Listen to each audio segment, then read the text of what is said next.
No justice. No peace. No justice. No peace. What do we want? Justice. What do we want? Justice. What do we want? Justice. What do we want? Justice. When do we want it? Now. When do we want it? Now. When do we want it? Now. When do we want it? Now. I can't breathe. I can't breathe. I can't breathe. I can't breathe. I can't breathe. I can't breathe. I can't breathe. I can't breathe.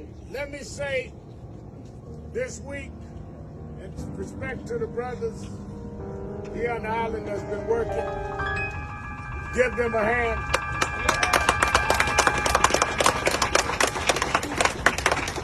Cynthia Davis, National Action Network, Staten Island.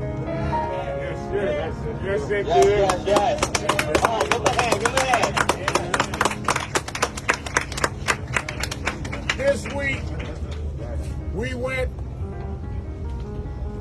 and visited the scene of the crime that killed George Floyd. We've been talking to the family. We wanted to come today and have a vigil with the mother of Eric Garner and his sister, because right at this spot is where we heard Eric Garner say, which 6 years later was said by George, I can't breathe. And policemen that are sworn to uphold the law and protect the public were the ones responsible for the death. They're trying to make the story the reaction to murder rather than murder. The fact is that the reaction to murder would not have happened had there been no murder. That's right. Do not get it twisted. When we got to Minneapolis, they asked us if we came to denounce violence. Yes, the violence started when a man put his knee on the neck. Yeah, that's right. And held him there for over 8 minutes. That's the violence that needs to be dealt with. The charging of third-degree murder does not fit the crime. If, according to the minute-to-minute running of the tape, that in 6 minutes he had been handcuffed for the full 6 minutes. He became limp, couldn't speak anymore. They knew that he was either unconscious or dying, and he kept his knee on his throat another 2.5 minutes. Even if they are claiming they can't prove intent at the beginning, clearly it turned into intent when he wouldn't get up those last 2.5 minutes. It doesn't matter when intent started. It matters whether with any time during the time intent kicked in, you're dealing with murder and murder in the first degree. And the family wants murder one, we want murder one, and we want murder one.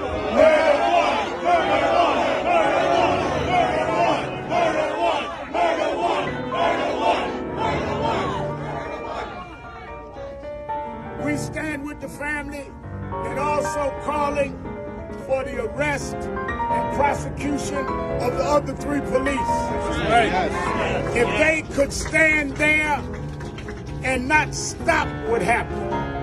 People walking by spoke up. How could people walking by see what they couldn't see? So they intended not to do anything, which is an intentional criminal act. We don't want just one, we want all 4. They're saying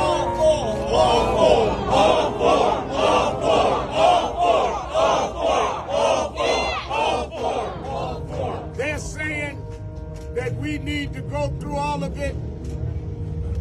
You only need probable cause to make an arrest. That's right. That's right. Probable cause is clearly there with the tape, clearly there with the actions. They should arrest them, charge them, and then tell them what they tell young folk in our community. Tell it to the judge. If you got a story, tell it to the judge. Tell it at trial. But don't try this case in the prosecutor's office. Try it in the courtroom against all four. That's right. All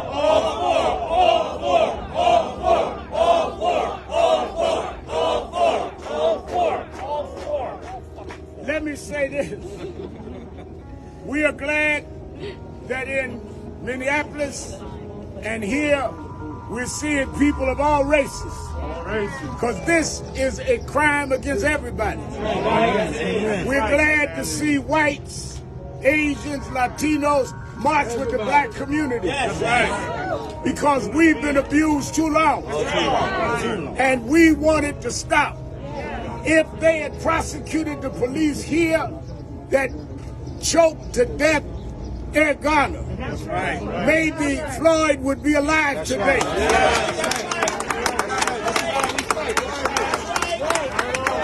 So that's why we came here. We returned to the scene of the original crime. Right here is where they gave police the feeling they can get away with choking us to death. We are going back this week to Minneapolis. I've been invited to speak at the funeral. The counselor, Ben Crump, the attorney, will be on my show this evening with the brother. We will go in Minneapolis and then on to Houston for both funerals. Ms. Carr has spoke to the family as only she knows the pain. I understand that the president called protesters thugs. Well, Mr. President, I have brought somebody to the scene of the crime that knows you well. This is one of the Central Park Five.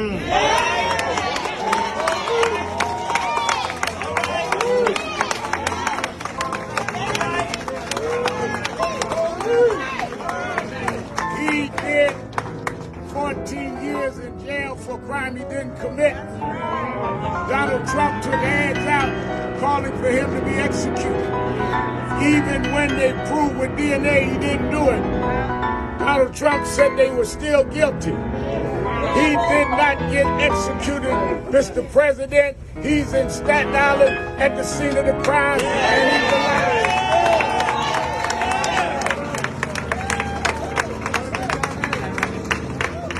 And even just like you took him and those 4 boys and put them in jail on probable cause, we're here saying take those others of the 4, those other 3, and put them in the system. That's right. That's right.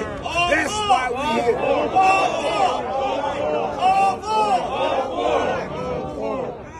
So before we have our silence for justice, let us hear from a woman that never stopped fighting. Amen. For 6 years, she kept fighting. Even when the press was gone and we were alone, she kept fighting. She fought for her son. It took 5 years to get the policemen just fired. At least fired these policemen right away. But in good old liberal New York, we had to fight 5 years and never got them prosecuted. That's why we're at the original scene of the crime. Let us hear and salute the mother of Eric Garner, Gwen Carr.